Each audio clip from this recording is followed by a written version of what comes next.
तो दोस्तों एक बार फिर आप सभी का यूपीएससी प्रीलिम्स टेस्ट सीरीज 2023 में स्वागत है। आज है मॉडर्न हिस्ट्री का टेस्ट, टेस्ट नंबर 6। इसके पहले हमने 5 टेस्ट में टेस्ट नंबर फर्स्ट कंप्लीट कर लिया है और आज से टेस्ट नंबर 2 स्टार्ट हो रहा है। और टेस्ट नंबर 2 में हम 1857 के विद्रोह से लेकर जो है विश्व की घटनाएं और राष्ट्रवादी प्रतिक्रिया और गांधीवाद का उदय तक को हम 100 क्वेश्चन में सॉल्व करेंगे। और 100 क्वेश्चन सॉल्व होने के बाद यानी 5 वीडियो अपलोड होने के बाद आपको इसका सेपरेट हिंदी प्लस इंग्लिश अलग अलग व्याख्या के साथ हमारे टेलीग्राम चैनल पर आपको मिल जाएगा। जैसा कि पहले चलन है, ये ऐसे भी क्लासेस चलती रहेगी। तो ये हमारा टेलीग्राम चैनल है, यहाँ से आप स्कैन कर सकते हैं। स्टडी एंड आईएएस जो है, स्टडी एंड आईएएस नाम से जो है आप सर्च कर सकते हैं, तो इस पर भी आपको मिल जाएगा। और इसके पैरेलल भी हम करंट अफेयर की सीरीज भी चालू हो गई है, जिसमें पॉलिटी और एनवायरनमेंट का करंट अफेयर है और जो कंप्लीट होने वाला है। ठीक है, और इसके साथ ही अगर आपको ये टेस्ट और क्लासेस थोड़ा सा भी पसंद आ रहा हो तो ज़्यादा से ज़्यादा लोग पास शेयर कीजिए, ताकि ज़्यादा से ज़्यादा लोग जुड़े और उनको फ़ायदा मिल सके। और आप चैनल को लाइक ज़रूर कीजिएगा और इसके साथ सब्सक्राइब कीजिए, ताकि अपडेट आपको सबसे पहले मिल सके। और इसके अलावा अब जो टेस्ट का टाइमिंग है वो प्रत्येक दिन आपको 3 बजे यानी शाम के 3 बजे आपको अपडेट मिल जाएगा एक टेस्ट का। ठीक है, यानी डेली आपको 3 बजे ये टेस्ट आपके नोटिफिकेशन पर आ जाएगा, यानी डेली 3 बजे आपको एक टेस्ट आपको मिल जाएगा। कुल मिलाकर कहने का ये मतलब है। अब बात करें आज के क्वेश्चन नंबर फर्स्ट की, जिसमें एक ब्रिटिश अधिकारी ने अपने डायरी में निम्नलिखित अंश लिखे थे, उसके बारे में उपरोक्त अंश सबसे उपयुक्त रूप में निम्नलिखित में किस घटना का सारांश प्रस्तुत कर रहा है। ठीक है, दिल्ली से कानपुर और इलाहाबाद तक रोहिलखंड और दोआब में देश न सिर्फ हमारे खिलाफ बगावत कर रहा है बल्कि पूरी तरह से अराजकतावादी हो गया है। यह एक आंदोलन नहीं बल्कि इसमें कई आंदोलन अंतर्निहित है। तो इसमें बताना है ये किसकी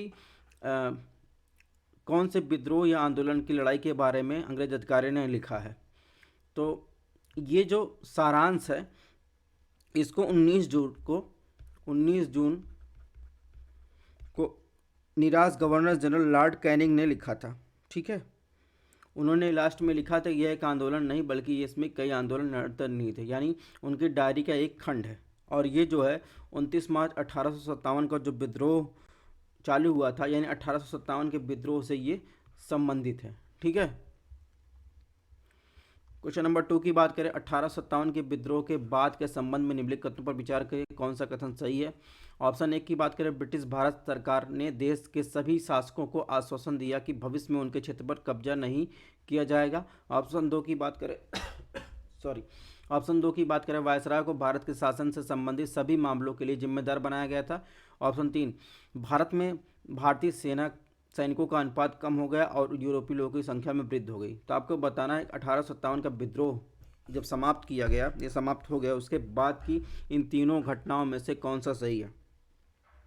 तो इसमें जब 1857 का विद्रोह समाप्त हो गया तो ब्रिटिश भारत में अंग्रेजों ने ये जो है आश्वासन दिया कि आप किसी भी शासक के जो है क्षेत्र पर कब्जा नहीं किया जाएगा। ये बात तो सही है। ठीक है, इसके अलावा अगर बात करें तो वायसराय को भारत के शासन से संबंधित सभी मामलों जिम्मेदार बनाया गया, तो ये बात गलत है।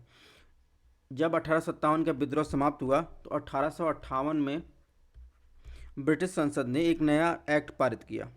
ईस्ट इंडिया कंपनी की शक्तियों को ब्रिटिश काउंट को हस्तांतरित कर दिया गया, यानी ब्रिटिश कैबिनेट के एक सदस्य को भारत के लिए राज सचिव नियुक्त किया गया था और भारत के शासन संबंधित सभी मामलों के लिए उसे जिम्मेदार बनाया गया था। ठीक है, इस प्रकार ये ऑप्शन गलत हो जाएगा। ऑप्शन 2 की बात करें तो ये बात सही कि 1857 विद्रोह के बाद भारतीय सैनिकों की संख्या कम हो कर दी गई, उनका अनुपात, और यूरोपीय लोगों की संख्या वृद्धि कर दी गई, ताकि उनको डर था खर्च फिर से वो रिवोल्यूशन ये ना हो सके, यानी रिवोल्ट ना हो सके, सॉरी, तो इस वजह से जो है कम कर दी गई। तो इस प्रकार इसमें देखेंगे 1 और 2 सही है। क्वेश्चन नंबर 3 की बात कर, 3 में क्या पूछा है, कुछ अंश संदर्भित किए गए हैं, लिखा गया है, आपको बताना है किस इनमें से किस जो है महोदय से संबंधित है या गवर्नर जनरल से संबंधित है। ठीक है, इस गवर्नर जनरल के अधीन सरकार ने एक अस्थायी सेना का गठन करते हुए स्वदेशी समुदायों की परंपरा और रीति रिवाजों का सम्मान किया और सेना की उच्च जाति की पहचान को जानबूझकर प्रोत्साहित किया। उनके बाद विभिन्न सुधारों द्वारा सेना प्रशासन पर एक सख्त नियंत्रण स्थापित करने की कोशिश की गई, जिससे सिपाहियों में असंतोष फैल गया। तो आपको बताना किस गवर्नर जनरल को ये संदर्भित कर रहा है। तो इसमें देखेंगे लॉर्ड वारन हेस्टिंग के संबंध में जो है ये उनके कार्यकाल के तहत जो है बहुत से प्रशासनिक मिसालों में ने ब्रिटिश भारत की सरकार के प्रति और बाद के रवैये को गहरा रूप दिया। ठीक है, यानी हेस्टिंग ने हिंदू धर्म को प्राचीन ग्रंथ के लिए बहुत सम्मान था और उन्होंने शासन पर ब्रिटिश स्थिति को जल्द से जल्द संभव उदाहरणों में से एक के रूप में स्थापित किया और उसने ब्राह्मण सलाहकारों को कानून बनाने की अनुमति दी, क्योंकि सर विलियम जोन्स तक कोई भी ब्रिटिश संस्कृत को अच्छी तरह से नहीं समझता था। तो कुल मिलाकर इसमें जो बात की जा रही है लॉर्ड वार्डन हेस्टिंग के बारे में बात की जा रही है। क्वेश्चन नंबर 4 की बात करें, 4 में क्या पूछा है? 4 में पूछा निम्नलिखित में कौन से सिपाहियों के बीच असंतोष के कारण थे जिसके कारण 1857 का विद्रोह हुआ? सही उत्तर आपको बताना है। ऑप्शन 1 ईसाई धर्म का प्रचार का भय, ऑप्शन 2 है जाति विशेषाधिकार में कटौती, ऑप्शन 3 आर्थिक लाभों पर प्रतिबंध, ऑप्शन 4 किसानों की बिगड़ती स्थिति। तो इसमें बताना है कौन कौन सा ऑप्शन सही है। तो इसमें ये चारों ऑप्शन जो है सही है, यानी 1857 का विद्रोह शुरुआत हुआ सिपाहियों के बीच असंतोष से, उसका एक सबसे महत्वपूर्ण कारण था और उनका भय था कि अंग्रेज उन्हें ईसाई धर्म में परिवर्तित करना चाहते हैं। मिशनरियों की उपस्थित, गाय और सूअर की हड्डी की धूल आटे से मिलाने की अफवाह, यानी गाय की चर्बी वाला जो कारतूस वाला था। ठीक है, तो इसके अलावा अगर बात करें 1820 से 1830 के दशक में सुधारों ने जो ब्रिटिश द्वारा किया गया, उसने प्रशासन पर एक सख्त नियंत्रण करने की मांग और उसको जातिगत विशेषाधिकार आदि और आर्थिक लाभों को कम करना शुरू कर दिया था। तो इसका प्रतिरोध शुरू हो गया था। जब यह 1857 का विद्रोह घटित हुआ तो वो भी उसी में जो है शामिल हो गया। तो इस प्रकार जो है इसमें ऑप्शन डी सही होगा। क्वेश्चन नंबर 5 में क्या दिया? 1857 के विद्रोह के संदर्भ में निम्नलिखित कथनों पर विचार कीजिए, कौन सा ऑप्शन जो है गलत है? ऑप्शन 1 असाधारण रूप से उच्च राजस्व मांगों ने किसानों को विद्रोह में शामिल करने के लिए मजबूर किया। ऑप्शन 2 भूस्वामी जमींदार और तालुकदार विद्रोह से दूर रहे। ऑप्शन 3 विद्रोह के दौरान सांप्रदायिक सद्भाव और हिंदू और मुस्लिम में एकता बनाए रखा गया था। तो इसमें बताना है कौन सा ऑप्शन गलत है। तो किसान आंदोलन की बात करें, किसान विद्रोह में जैसे शामिल हुए क्योंकि वे भी राज्य की अत्यधिक उच्च राजस्व मांग से बुरी तरह से प्रभावित थे, खासकर अवध और उत्तर पश्चिमी प्रांत में। ठीक है, यानी कुल मिलाकर लगान से वो प्रभावित थे। तो इस प्रकार ये बात सही है। ऑप्शन 2 की बात करें तो इसमें जहाँ तक सामंती तत्वों का संबंध है तो उनकी प्रमुख शिकायत लॉर्ड डलहौजी के डॉक्ट्रिन ऑफ लैप्स से थी, यानी व्यक्तिगत सिद्धांत से के तहत विलय के खिलाफ थी। यह विरासत की पारंपरिक व्यवस्था में ब्रिटिश हस्तक्षेप के समान था और इनसे असंतुष्ट सामंतों का एक समूह बना जिनके पास विद्रोहियों के शामिल होने का पर्याप्त कारण था। ठीक है, तो इस प्रकार जो है ये दूर नहीं रहे, ये भी शामिल हुए, ये ऑप्शन गलत है। इसके अलावा ग्रामीण समाज अन्य तत्वों जो विद्रोहियों की श्रेणी में शामिल हो गए वो जमींदार या तालुकदार थे। इसके अलावा अगर बात करें ऑप्शन 3 की, तो ऑप्शन 3 जो है सही, यानी विद्रोह के दौरान सांप्रदायिक सद्भाव और हिंदू मुस्लिम एकता को बनाए रखा गया। तो इसमें ऑप्शन 2 जो है गलत है, यानी इसके हिसाब से जो है ऑप्शन 2 सही होगा। क्वेश्चन नंबर 6 के बाद 1857 के विद्रोह के संदर्भ में स्थान दिया गया है, उनके नेता का नाम दिया गया है। दिल्ली के संबंध जो है जनरल वक्त खान, कानपुर बेगम हजरत महल, रोहिलखंड खान बहादुर खान, लखनऊ से नाना साहब। इसमें बताना कौन सा सही सुमेलित है। तो इसमें देखेंगे 1 और 3 जो है वो सुमेलित है। दिल्ली से जो है जनरल बख्त खान और रोहिलखंड से खान बहादुर, ये जो है सुमेलित है। ठीक है, यानी ऑप्शन डी होगा। इसके अलावा बात करें तो दिल्ली से बहादुर शाह द्वितीय भी शामिल थे। ठीक है, लखनऊ से अगर बात करें, लखनऊ से बेगम हजरत महल और बिजरिस कादिर अहमदुल्ला, अवध के पूर्व नवाब के सलाहकार, ये जो है लखनऊ से थे। ठीक है, इसके अलावा कानपुर से नाना साहब, राव साहिब यानी नाना के भतीजे तात्या टोपे, अजमुल्ला खान, ये सब भी शामिल थे। ठीक है, रोहिलखंड के बाद को खान बहादुर खान, झांसी से रानी लक्ष्मीबाई, इलाहाबाद और बनारस से मौलवी लियाकत अली, फर्रुखाबाद से तुफजल हसन खान, ग्वालियर कानपुर से तात्या तोपे, उड़ीसा की बात करें तो सुरेंद्र चंद शाही, उज्ज्वल शाही, मथुरा से सेवी सिंह और कदम सिंह। तो कुल मिलाकर इसमें जो है एक और तीन जो है सुमेलित है। ठीक है, ऑप्शन डी। क्वेश्चन नंबर 7 में क्या पूछा है, 1857 के विद्रोह में सिपाहियों की हार निम्नलिखित में कौन से कारण थे।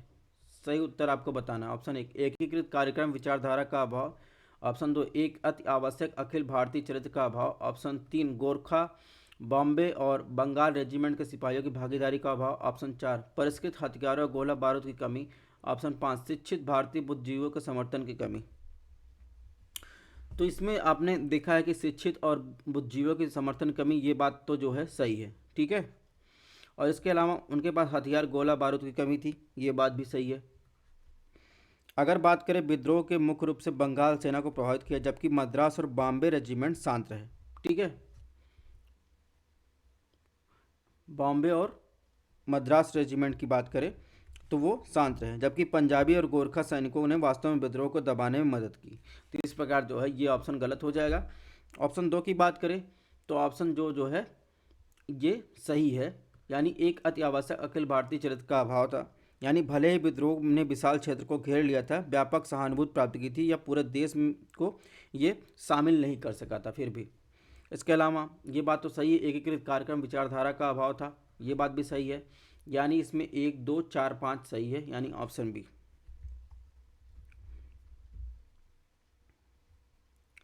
क्वेश्चन नंबर 8 की बात करें, इसमें 8 में क्या पूछा है, भारतीय राष्ट्रीय आंदोलन के उद्घाटन के संदर्भ में निम्नलिखित कथनों पर विचार कीजिए, कौन सा कथन सही है। ऑप्शन 1 सत्र मूल रूप से कलकत्ता में होने वाला था, जो ब्रिटिश सरकार की तत्कालीन प्रमुख सीट थी। ऑप्शन 2 व्योमेश चंद्र बनर्जी ने 95 प्रतिनिधियों की उपस्थिति के साथ सत्र की अध्यक्षता की थी। ऑप्शन 3 एलन ऑक्टिन ह्यूम यानी ए.ओ. ह्यूम को भारतीय राष्ट्रीय कांग्रेस के पहले महासचिव के रूप में चुना गया था। तो इसमें बताना है कौन सा ऑप्शन सही है भारतीय राष्ट्रीय कांग्रेस के उद्घाटन के संदर्भ में। तो इसमें अगर ऑप्शन 1 की बात करें तो जब भारतीय राष्ट्रीय कांग्रेस के मूल सत्र रूप में पूना में होने वाला था, हालांकि शहर में एक हैजा के प्रकोप की योजना के अंतिम समय में बदलाव के लिए मजबूर किया और यह स्थल बॉम्बे में गोकुलदास तेजपाल संस्कृत कॉलेज में हस्तांतरित किया गया। तो इस प्रकार जो है मूल रूप से कहाँ पूना में होने वाला था, तो ये ऑप्शन गलत है।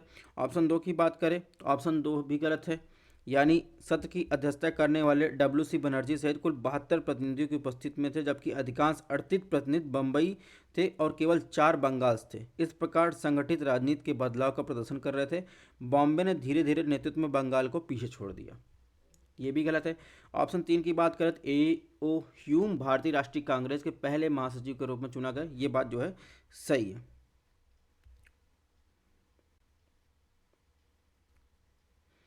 और बाद में इसका नाम जो है इंडियन नेशनल यूनियन से इसका नाम जो है इसी में बदलकर भारतीय राष्ट्रीय कांग्रेस कर दिया गया था।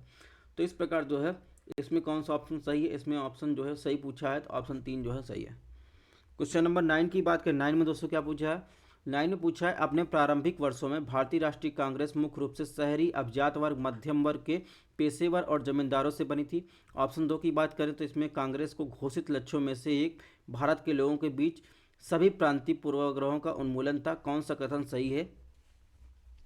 अगर बात करें प्रारंभिक कांग्रेस का मुख्य रूप से शहरी अभिजात वर्ग, मध्यम वर्ग, पेशेवरों और जमींदारों से बनी थी, ये बात जो है सही है, यानी इसमें जो शामिल थे उच्च जाति के हिंदू वर्ग शामिल थे। 1/3 से अधिक सदस्य जो है कानूनी पेशे से संबंधित थे। अगर डब्ल्यू.सी. बनर्जी के शब्दों में कहें तो कांग्रेस ब्रिटिश सरकार के वफादार और अविरोधी शुभचिंतकों का एक संघ था। ठीक है, ऑप्शन 2 की बात करें, ऑप्शन 2 भी सही, यानी डब्ल्यू.सी. बनर्जी ने हमारे देश को सभी प्रेमियों के बीच सभी संभावित जाति, पंथ और प्रांतीय पूर्वाग्रहों को प्रत्यक्ष, मैत्रीपूर्ण, व्यक्तिगत समागम द्वारा उन्मूलन और राष्ट्रीय एकता की भावना को मजबूत करने के लिए प्रयास किया और कांग्रेस को एक लक्ष्य के रूप में घोषित किया। ठीक है, इस प्रकार इसमें ऑप्शन सी सही है। क्वेश्चन नंबर 10 की बात करें, भारतीय राष्ट्रीय कांग्रेस के नरमपंथियों के संदर्भ में जो है निम्नलिखित कथनों पर विचार कीजिए, बताइए कौन सा कथन सही है। ऑप्शन 1 उनका मानना था कि ब्रिटेन के साथ राजनीतिक संबंध भारत के दीर्घकालिक हित में है। ऑप्शन 2 उन्होंने प्रार्थना और याचिका की पद्धति का इस्तेमाल किया। और सार्वभौमिक आंदोलन का सहारा लिया। ऑप्शन 3, उनका मानना था कि दमनकारी ब्रिटिश नौकरशाही द्वारा देश की प्रगति में बाधा आ रही है। तो इसमें बताइए तीनों में कौन सा सही है भारतीय राष्ट्रीय कांग्रेस संबंध में। अगर तीनों की बात करें तो तीनों ऑप्शन जो है सही है, यानी ब्रिटेन के साथ राजनीतिक संबंध भारत के दीर्घकालिक हित में होंगे, ये बात भी सही है। उन्होंने प्रार्थना और याचिका की पद्धति इस्तेमाल किया, संवैधानिक आंदोलन का सहारा लिया, और उनका मानना था कि दमनकारी ब्रिटिश नौकरशाही द्वारा देश की प्रगति में बाधा आ रही है, जो नरमपंथी थे। ठीक है, नरमपंथी ब्रिटिश सरकार के प्रति वफादार थे और उनके साथ मैत्रीपूर्ण और शांतिपूर्ण जो है संबंध चाहते थे। तो इस प्रकार इसमें ऑप्शन डी जो है सही है। क्वेश्चन नंबर 11 में क्या पूछा है, एक प्रसिद्ध इतिहासकार ने निम्नलिखित जो है उद्धरण पर विचार करें।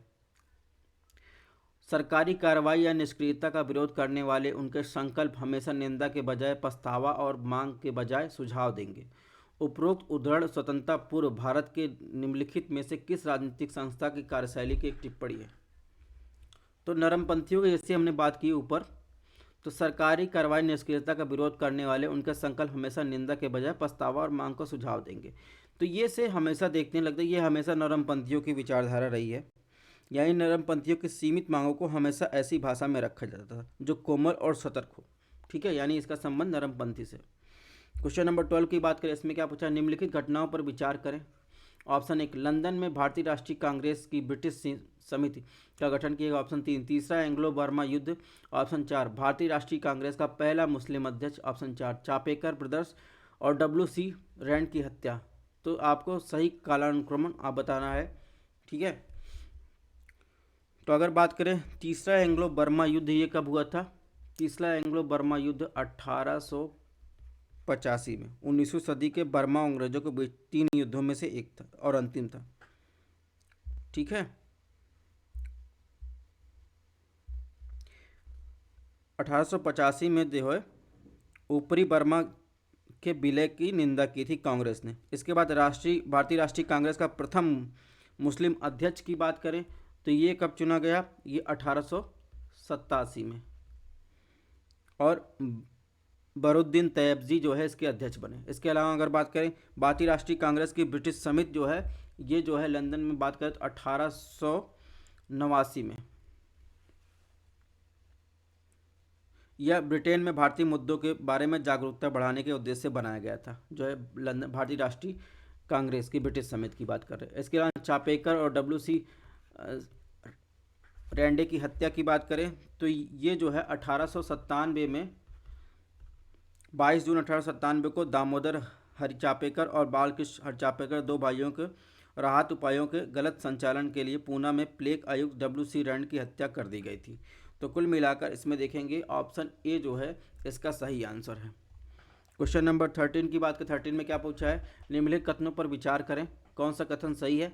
ऑप्शन 1, रास्ता गुफ्तार एक एंग्लो मराठी पेपर था जिसे दादा भाई नौरोजी और खरसेदाजी कामा ने बॉम्बे प्रांत में शुरू किया था। ऑप्शन 2, बंगाली सुरेंद्रनाथ बनर्जी द्वारा स्थापित एक अंग्रेजी भाषा का समाचार पत्र था। ठीक है, तो इसमें अगर बात करें ऑप्शन 1 की तो रस्त गुफ्तार वस्तुतः द टूथ टेलर, ठीक है, इसका अंग्रेजी में अनुवाद था द टूथ टेलर, बॉम्बे के संचालित एक एंग्लो गुजराती पेपर था जिसकी शुरुआत 1854 में 1854 में यानी 1854 में दादा भाई नौरोजी और खर्शेद जी कामा ने पश्चिम भारत के पारसियों के बीच सामाजिक सुधार के लिए किया था। यानी ये एंग्लो गुजराती पेपर था। ठीक है, और बॉम्बे संचालित होता था। ये ऑप्शन जो है गलत हो जाएगा। ऑप्शन 2 की बात करें तो जो बंगाली एक अंग्रेजी अखबार था, ठीक है, और जिसकी स्थापना गिरीश चंद्र घोष ने की थी और बाद में सुरेश चंद्र बनर्जी ने इसकी कमान संभाली थी। तो इसकी स्थापना जो है गिरीश चंद्र घोष ने की थी, बाद में इसे सुरेश नाथ बनर्जी ने संभाली थी। इस प्रकार जो है इसमें ना तो 1 ना तो 2 सही है, यानी ऑप्शन डी। क्वेश्चन नंबर 14 में क्या पूछा है, निम्नलिखित कथनों पर विचार करें, उपरोक्त में से कौन सी मांग नरमपंथियों द्वारा औपचारिक रूप से रखा गया था। ऑप्शन 1, भारतीय परिषद में भारतीयों को शामिल करना। ऑप्शन 3, सेना के कमीशन रैंक में भारतीयों की नियुक्ति। ऑप्शन 3, न्यायपालिका को कार्यपालिका से अलग करना। ऑप्शन 4, नमक कर का उन्मूलन। ऑप्शन 5 भारत के अन्य भागों में अस्थायी बंदोबस्त का विस्तार। तो अगर बात करें राजनीतिक प्रश्नों पर जनहित जगाने के उद्देश्य से नरमपंथियों ने कई मांगें रखी थी। राजनीतिक मांग की बात करें तो उसमें विधान परिषद में भारतीयों को अधिक प्रतिनिधित्व की बात की थी, और भारतीय परिषद का उन्मूलन, भारतीय परिषद का गठन, भारत के पड़ोसियों के खिलाफ आक्रामक विदेश नीति का अंत, न्यायपालिका कार्यपालिका से अलग कार्य करना, और आर्थिक मांगों की बात करें उसमें आर्थिक प्रवाह का अंत, यानी जो यहाँ से भारत से जो है विदेश इंग्लैंड पैसा जाता था। इसके अलावा भू राजस्व में कमी, नमक कर का उन्मूलन। सैन्य मांग की बात करें तो सशस्त्र अधिनियम का निरस्त, सेना में कमीशन, रैंक के भारतीयों की नियुक्ति। सामाजिक मांगें थी कुछ, भाषण, विचार, संघ, प्रेस की स्वतंत्रता जैसे नागरिक अधिकार, समय पर न्याय और मुकदमे बाजी की लागत में कमी। तो इस प्रकार जो है इनकी सामाजिक, आर्थिक, राजनीतिक मांगें थी नरमपंथियों के। इसमें देखेंगे 2, 3, 4, 5 जो है सही है। ठीक है, 2, 3, 4, 5, तो इसमें ऑप्शन बी जो है सही हो जाएगा। क्वेश्चन नंबर 15 में क्या पूछा है, स्वदेशी आंदोलन के संदर्भ में निम्नलिखित कथनों पर विचार कीजिए। कौन सा उपरोक्त में से कौन कौन से कदम औपचारिक रूप से चरमपंथियों द्वारा उठाया गया था, यानी एक्सट्रीमिस्ट जो थे। ऑप्शन ए बंगालियों के बीच अटूट बंधन स्थापित करने के लिए रक्षाबंधन का आयोजन। ऑप्शन 2 संदेश फैलाने के लिए स्वयंसेवी संगठनों का गठन। ऑप्शन 3 सक्रिय प्रतिरोध और कानूनों का अवहेलना। ऑप्शन 4 सरकार और साथ ही सरकारी देसी सामानों का बहिष्कार। तो इसमें बताना चरमपंथियों द्वारा उपरोक्त में से कौन कौन से उपाय जो है अपनाए गए थे औपचारिक रूप से स्वदेशी आंदोलन के संदर्भ में। तो अगर बात करें स्वदेशी आंदोलन जो है 1906 में, यानी 1906 में जो है भारतीय राष्ट्रवादियों द्वारा बंगाल विभाजन के विरोध में शुरू किया गया था। तो इसमें देखेंगे, इसमें बंगालियों के बीच जो है अटूट बंधन स्थापित करने रक्षाबंधन का आयोजन किया गया था। इसके अलावा संदेश फैलाने के लिए स्वयंसेवी संगठनों का गठन किया गया था। ये दोनों चीज़ें जो है औपचारिक रूप से चरमपंथियों द्वारा उठाया गया था। ठीक है,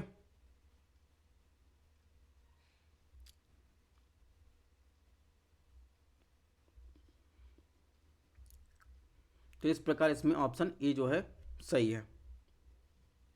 इसके अलावा विदेशी सामानों और सरकारी संस्थाओं का बहिष्कार ये भी शामिल था।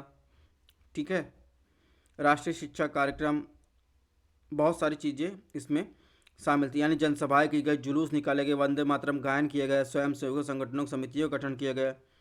ठीक है, इसके अलावा अगर बात करें तिलक द्वारा गणपति शिवाजी का उत्सव का आयोजन किया गया इसके विरोध में। आत्मनिर्भर रक्षाबंधन जैसे प्रतीकात्मक भावों का जोर दिया गया। राष्ट्रीय शिक्षा कार्यक्रम चलाया गया। स्वदेशी और स्वदेशी उद्यम बढ़ा गया। ठीक है, ये सब कार्यक्रम चलाए गए थे। क्वेश्चन नंबर 16 की बात, 16 में क्या पूछा है, निम्नलिखित कथनों में पर विचार कीजिए। ऑप्शन 1 स्वराज की भिन्न व्याख्या। ऑप्शन 2 ब्रिटिश सरकार के इरादों के संदर्भ में विभिन्न धारणाएं। ऑप्शन जनता के प्रति विरोधाभासी रवैया। ऑप्शन 4 दैवी और मिशन सिद्धांत में विरोधाभासी विश्वास। उपरोक्त में से किस कारण उदारवादियों और उग्रवादियों के बीच विभाजन हुआ। तो इसमें देखेंगे अगर ऑप्शन 1 की बात करें तो स्वराज के लिए उग्रवादियों की मांग ब्रिटिश शासन को पूर्ण आज़ादी और पूर्ण स्वतंत्रता की मांग, जबकि उदारवादी क्या चाहते थे, वो केवल औपनिवेशिक शासन के भीतर स्वशासन चाहते थे। तो इस प्रकार जो है ये बात सही है कि दोनों के बीच स्वराज को लेकर जो है अलग अलग व्याख्या दी जा रही थी।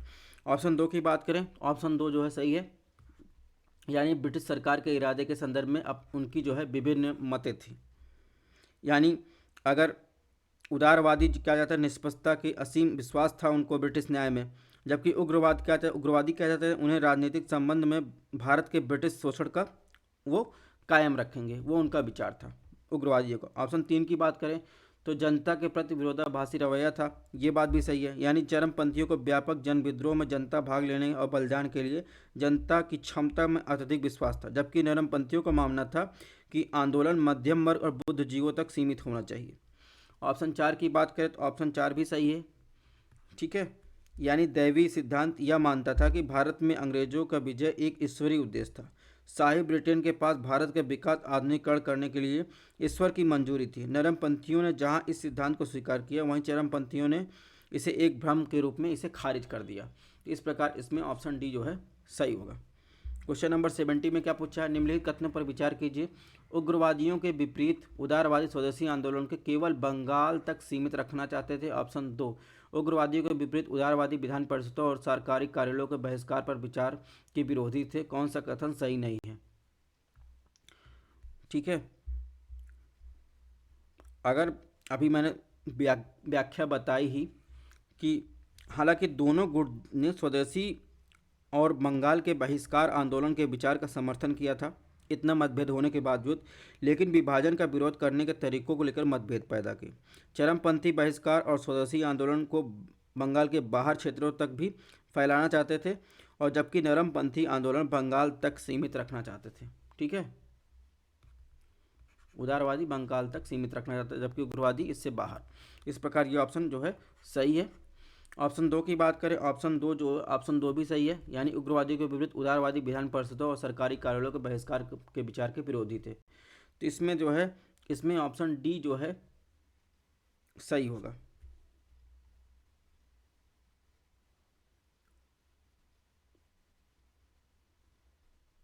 यानी इसमें 1, 2 दोनों से जो है कौन सा सही नहीं पूछा है, यानी दोनों सही है। तो इस प्रकार जो है, सॉरी, इसमें जो है नन ऑफ दी एबव होगा। अगर कौन सा सही नहीं है, यानी जब दोनों सही है, तो इसमें ऑप्शन डी होगा, यानी नन ऑफ दी एबव। इसमें ऑप्शन डी आप ऐड कर लीजिएगा, इनमें से कोई नहीं। ठीक है, तो ऑप्शन डी इसमें सही होगा। क्वेश्चन नंबर 18 की बात करें, 18 में क्या है, समाचार पत्रिका दिया गया है, समाचार दिया गया, संस्थापक या संपादक का नाम दिया गया। प्रदर्शक जो है Bankim Chandra Chatterjee, new lamps for the old Aurobindo Ghosh, unhappy India Lala Lajpat Rai. कौन सा सही सुमेलित है? तो पारदर्शक एक बंगाली साप्ताहिक पत्रिका थी जो 1886 में बिपिन चंद्र पाल द्वारा शुरू की गई थी। बिपिन चंद्र पाल द्वारा शुरू की गई थी। ठीक है, तो इस प्रकार ये ऑप्शन गलत जाएगा। New lamps for the old Aurobindo Ghosh द्वारा शुरू की गई थी। ठीक है, यह एक उनके द्वारा लिखित एक पुस्तक थी। इसके अनहैप्पी इंडिया लाला लाजपत राय द्वारा, यानी 1, 2 और 3 जो है सही, यानी ऑप्शन डी इसमें सही होगा। क्वेश्चन नंबर 90 की बात करें, स्वदेशी आंदोलन के दौरान सांस्कृतिक गतिविधियों के संदर्भ में निम्नलिखित कथनों पर विचार कीजिए, कौन सा कथन जो है सही है। तो ऑप्शन 1 की बात करें, ज्योतिन्द्रनाथ टैगोर ने मुगल और राजपूतों को चित्र को फिर से जीवंत करने का प्रयास किया। Indian society of oriental art की स्थापना की गई। ऑप्शन 2, दक्षिण रंजन मित्र मजूमदार ने बंगाली को लोक कथाओं का संकलन किया और ठाकुर मार झूली नामक एक पुस्तक का प्रकाशन किया। तो आपको बताना, स्वदेशी आंदोलन के दौरान सांस्कृतिक गतिविधियों के संदर्भ में निम्नलिखित कथनों पर विचार करना है।